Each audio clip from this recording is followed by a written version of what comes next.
In Bangladesh, the ouster of Sheikh Hasina and the rise of an interim administration under Muhammad Yunus have sparked renewed fears for the safety and rights of minority communities. Once hailed for relative secular tolerance, the nation is now witnessing a dangerous resurgence of Islamist extremism.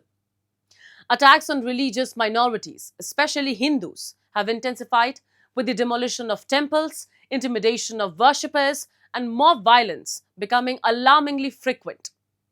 India has raised strong objections, warning Dhaka against allowing extremism to dictate state policy.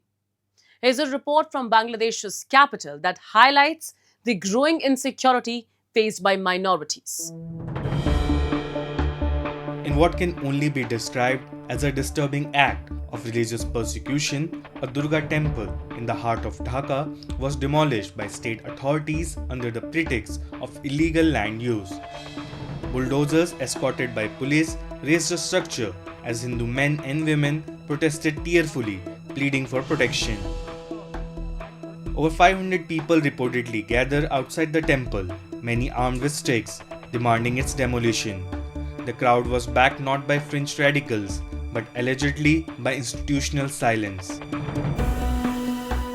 এরা গতকালকে ঢাকার কেন্দ্রস্থল এক ধরনের ঢাকার খিলক্ষেতের rail লাইনের পাশে একটি মন্দিরকে গুড়িয়ে দিয়েছে সরকারি বোল্ড রেজার দিয়ে। এই ধরনের একটি নির্মম দৃশ্য সকলকে দেখতে হচ্ছে। এই বিষয়টি সকলের মনে ভীষণভাবে দাগ কাটতেছে এবং গতকালকের এই ধরনের যজ্ঞ, এই ধরনের ধ্বংসাত্মক এবং হিংসাত্মক ধর্মীয় উন্মাদনাকে আমরা সকলে প্রত্যক্ষ করেছি।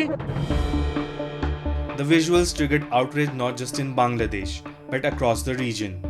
Hindus, who make up around 8% of Bangladesh population, have historically aligned with secular governance under the Awami League. But since Sheikh Hasina's ouster, a marked shift in power dynamics has emboldened Islamist outfits and fringe radicals. Community leaders say minorities now live in fear, while authorities look the other way.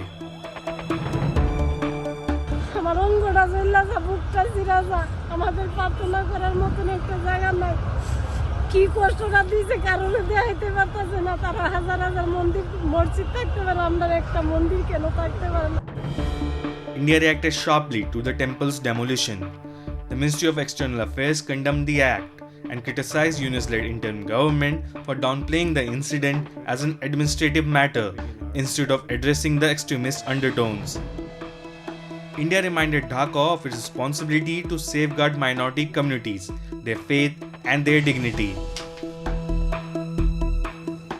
We understand that extremists were clamoring for demolishing the Durga temple in Khilket, Dhaka. The interim government, instead of providing security to the temple, projected the episode as illegal land use and they allowed the destruction of the temple today. This has resulted in damage to the deity before it was shifted. We are dismayed that such incidents continue to reoccur in Bangladesh. Let me underline that it is the responsibility of the interim government of Bangladesh to protect Hindus, their properties and religious institutions. Earlier, India has raised serious concern over Bangladesh's deteriorating security situation, reporting over 2,374 attacks on minorities between August 5, 2024 and February 16, 2025. While Bangladeshi police have verified 1,254 of these cases, an alarming 98% were deemed political in nature. Among the victims are not just Hindus, but Christians, Buddhists, and members of the LGBTQ community, and even secular civil society activists.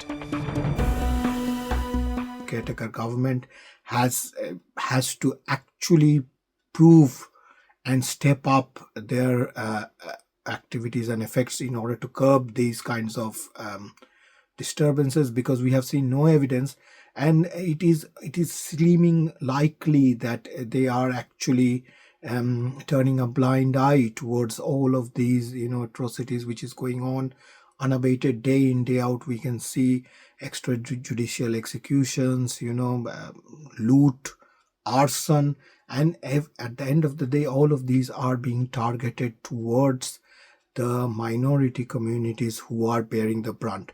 When I say minority, I not only mean the religious minority, for example, Hindus, Christians, Buddhists, the members of the third gender, LGBT, but also the common ordinary Bengali person, irrespective of their caste, color, creed, their cultural identity and their way of life is being targeted by these organizations. And it seems likely that the administration has got a very definitive and proactive support so they can operate unabated and almost in an insulated way. With the security apparatus weakened and extremist ideologies finding fertile ground, Bangladesh seems to be veering off its secular path.